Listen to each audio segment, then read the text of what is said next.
Hey guys, how you doing? All right. So we talked a couple weeks ago about adding a couple wines onto the list. This is the other one that I didn't get a chance to talk about a few weeks ago.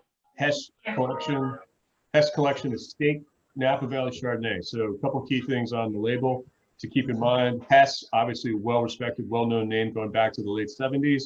People know Hess and they know the quality and association with Hess.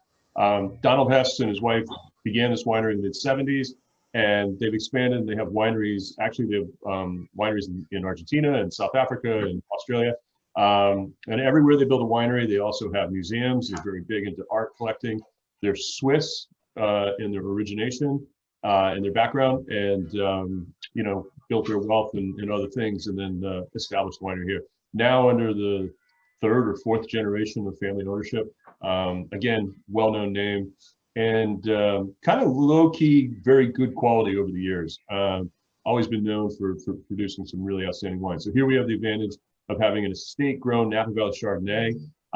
The estate vineyard is the Susco Vineyard, which is in the southern part of Napa. Basically, it's in more or less in Carneros, so it's close to the water, San Pablo Bay, which is really key because that preserves acidity. It keeps the freshness in the wine. The wine is aged. It's actually fermented, partially fermented in oak barrels, which is going to give it a little bit of that butteriness. You guys should each have a glass. Start swirling and sniffing. The style of the wine really kind of, I think, gives you a good feel of Napa Valley and California Chardonnay these days.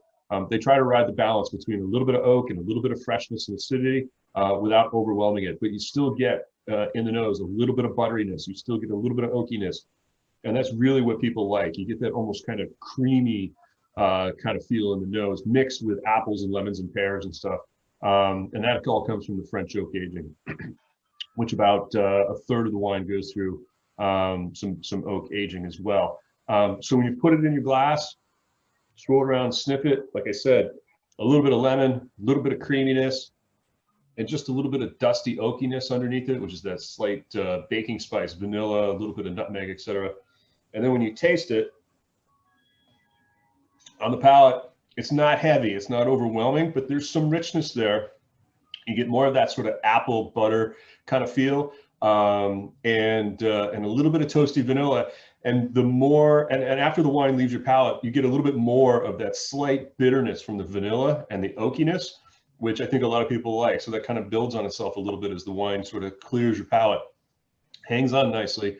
But one of the other things about the wine when you have it on your palate is, like, I'm having trouble speaking because it makes your mouth water. It's juicy. There's acidity here. So it's that cool climate combination that helps to preserve the acidity in the wine, and that's key actually when it comes to food and wine pairing. So when you are thinking about making recommendations with this wine to guests who are looking for a pairing complement, right off of the Hess website, grilled seafood, shrimp, crab, a little bit of spicy aioli. I'm not sure I would go with spicy aioli actually, because heat and oak kind of don't work so much.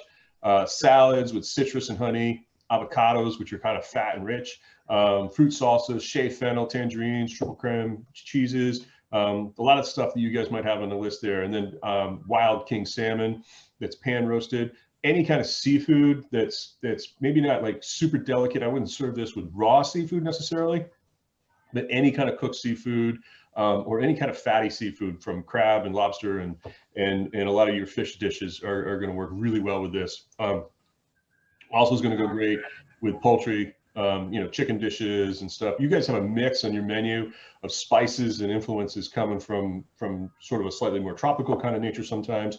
But this is going to work well because it's not overwhelmingly oaky, but it does have, and it has some freshness and some acidity, but it does kind of ride the balance between that sort of older school, full-bodied oaky Chardonnay and the sort of modern thinking of Chardonnay, which is a little bit more lifted and light and acidity driven. So it's a pretty good style. So we're offering this by the glass. Tanette, what's our price on this? 15 a glass, 56 a bottle.